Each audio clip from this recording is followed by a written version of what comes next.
Welcome to daily wise CUET PG COQP 11 paper code पे हम लोग चर्चा करने वाले हैं।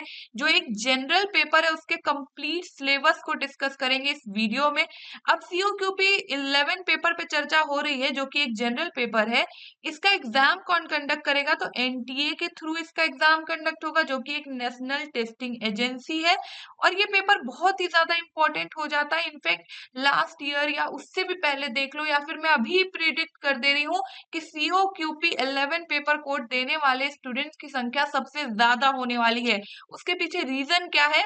ये पेपर अकेले कई सारे जनरल पेपर्स के तौर पे कई सारे कोर्सेज में आपको एलिजिबल करता है। एलएलबी या लॉ में कह दूं उसके लिए आपको एलिजिबल करता है। बहुत सारी यूनिवर्सिटीज में इनफैक्ट लाइब्रेरी साइंस की बैचलर डिग्री हो या फिर बीएचयू में लाइब्रेरी साइंस की मास्टर्स डिग्री हो या फिर कई सारे यहाँ पे कोर्सेज आप देख सकते हो लिखा है। उसके अलावा यहाँ पे ईटीसी लिखा है, यानी कि यहाँ पे जितने कोर्सेज मेंशन है इसके अलावा भी कई सारे ऐसे कोर्सेज हैं जिसके लिए ये आपको एलिजिबल करता है।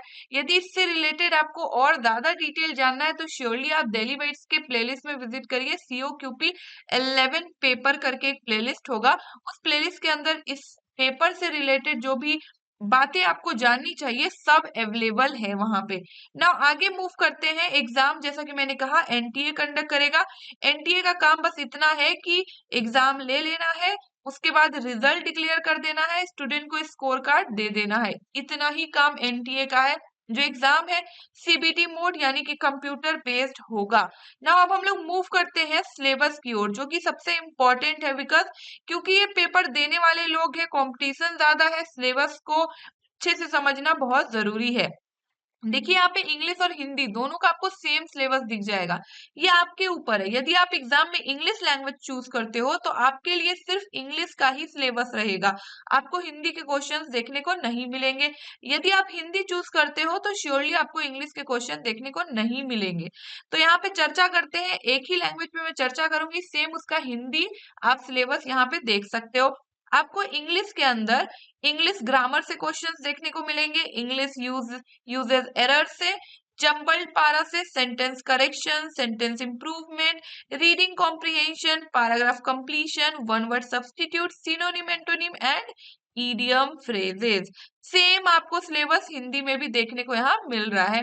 जो बहुत ज्यादा इंपॉर्टेंट हो जाता है जनरल नॉलेज या जनरल अवेयरनेस, बिकॉज आपको पता है कि जो जीके है ना वो समुद्र है अपने आप में, है ना। अगर यहाँ पे लिटरेचर लिख रखा है यानी कि दुनिया का कोई भी बुक का नाम लिख देगा, उसके राइटर के बारे में पूछ दे या फिर किसी इंपॉर्टेंट राइटर जैसे कि सलमान रुश्दी का नाम लिख दे और कई सारे बुक्स लिख दे कि इनमें से कौन सा सलमान रुश्दी की बुक है, तो ये जीके है ना, समुद्र है, इसमें जितना बटोर सकते हैं बटोरना है। तो यहाँ पे लिटरेचर है, हिस्ट्री है, इंडियन कॉन्स्टिट्यूशन है, पर्सनैलिटीज से रिलेटेड क्वेश्चंस आएंगे, स्पोर्ट्स पे बेस्ड क्वेश्चंस आएंगे, नेशनल एंड इंटरनेशनल इकोनॉमी पे बेस्ड क्वेश्चंस आएंगे, इकोनॉमिक्स पे बेस्ड क्वेश्चन आएंगे, science, politics, general awareness, trade awareness, geography और कल्चर पे बेस्ड क्वेश्चन देखने को मिल जाएंगे ना। अब हम लोग बात करते हैं कंप्यूटर के बेसिक्स से रिलेटेड भी क्वेश्चंस देखने को मिलेंगे। बेसिक्स कंप्यूटर का एकदम बेसिक है, यदि मैं कहूँ तो कहना गलत नहीं होगा। यहाँ पे कंप्यूटर के फंडामेंटल्स, कंप्यूटर के abbreviation, shortcut keys, Microsoft window, office और वर्ड तीनों से क्वेश्चन देखने को मिलेंगे। Type of computer, storage devices, hardware, software, input output devices, internet, computer networks, website, web browsers, computer virus और कुछ इंपॉर्टेंट टर्म्स जो कि कंप्यूटर से रिलेटेड होंगे, उससे रिलेटेड भी क्वेश्चन देखने को मिलेंगे। यहीं पे सिलेबस खत्म नहीं हुआ, अभी आगे भी है जनरल एप्टीट्यूड और लॉजिकल रीजनिंग के क्वेश्चन, जहां पे आपको जनरल एप्टीट्यूड के अंदर clocks, calendar, average, simplification, problems on ages, numbers and trains, then LCM HCF पे बेस्ड क्वेश्चन है, percentage, profit and loss, partnerships, compound interest, ratio and proportion, in simple interest और time and work, pipes and systems, time and distance, stocks and shares, then discount, banker's discount, geometry and mensuration, sets and union, permutation, combination, mixture and alligation, area and volumes and surface area।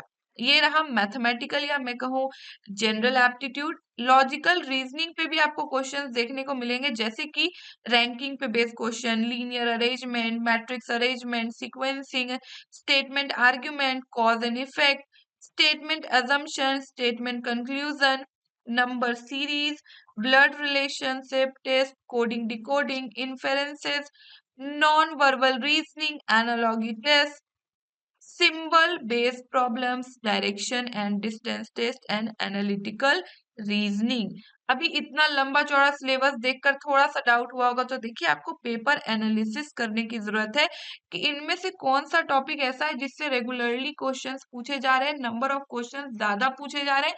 उन chapters को पहले target करना है। उसके लिए आपको previous year papers of course required होगा, तो कहीं इधर उधर भटकने की जरूरत नहीं है। सिंपली दिल्ली बाइट्स का ऐप इंस्टॉल करिए, जो कि गूगल प्ले स्टोर पे इजीली अवेलेबल है। यहाँ आप जैसे ही ऐप को ओपन करोगे कई सारे टाइल्स देखने को मिलेंगे। आप यूजी पीजी वाले टाइल, यानी कि क्योंकि ये कोर्स पीजी का है तो इसमें आप टैप करिएगा, तो आपको एक कोर्स देखने को मिलेगा सीयूईटी पीजी सीओक्यूपी 11 को लेकर। आपको इस कोर्स के सबसे ऊपर वाले सेक्शन में पीवाईक्यू एक देखने को मिलेगा, जो इजिली डाउनलोडेबल है। चाहे आप कोर्स परचेस करो या ना करो, श्योरली वहां से आप पेपर को एनालाइज कर सकते हो। बाकी आप चाहो तो गाइडेड वे में, क्योंकि सिलेबस इतना ब्रॉड है, बहुत ही कंसाइज वे में चाहते हो कि चीजों को पढ़ के एग्जाम क्वालिफाई कर ले इजिली, तो श्योरली आप डेली बाइट का ये कोर्स भी परचेस कर सकते हैं, जो कि 1999 में डेली वेट्स के ऐप में ही अवेलेबल है, जो कि कंप्लीट सिलेबस कवरेज आपको देखने को मिलेगा। इनफैक्ट उस हिसाब से आपको देखने को मिलेगा जिस हिसाब से पेपर में रिक्वायर्ड है। पीवाईक्यू देखने को मिलेगा, वर्कशीट्स देखने को मिलेगी, मॉक भी देखने को मिलेगा। इसके अलावा आपको रिकॉर्डेड लेक्चर सीरीज, संपूर्ण का नोट्स देखने को मिलेगा। बाकी यहाँ पे जो 10 मॉक्स लिख रखा है ना, मॉक्स की संख्या और ज्यादा है। वर्कशीट के हेडिंग के अंदर आप देखोगे सब्जेक्ट वाइज वर्कशीट्स प्रोवाइड की गई है, तो यहाँ पे सिर्फ 10 लिखा गया है, पर प्रोवाइड इससे बहुत ज्यादा आपको किया गया है। इसके अलावा भी यदि आपको कोई डाउट रह जाता है सीओक्यूपी 11 पेपर कोड को लेकर, तो श्योरली आप मुझे इंस्टाग्राम पे कांटेक्ट करिए। मेरी आईडी की लिंक डिस्क्रिप्शन बॉक्स में दी होगी, या फिर सिंपली इंस्टाग्राम पे आप सर्च करिए delhibytes_nupur, और मुझसे जुड़कर आपके जो डाउट्स है उसको क्लियर कर सकते हैं सीओक्यूपी 11 पेपर कोड से रिलेटेड। साथ ही आप जुड़े रहे हमारे साथ इन सभी सोशल मीडियाज के थ्रू। इन सभी सोशल मीडियाज के लिंक आपको डिस्क्रिप्शन बॉक्स में देखने को मिल जाएंगे। श्योर शॉर्ट तरीके से आप ज्वाइन करिए, बिकॉज अपकमिंग वीडियोस या फिर कोई भी नोटिफिकेशन हो उससे आप अपडेटेड रहना चाहते हो, तो इन्हीं सोशल मीडियाज के थ्रू आप बहुत ही इजिली तरीके से अपडेटेड रह सकते हो। Thank you.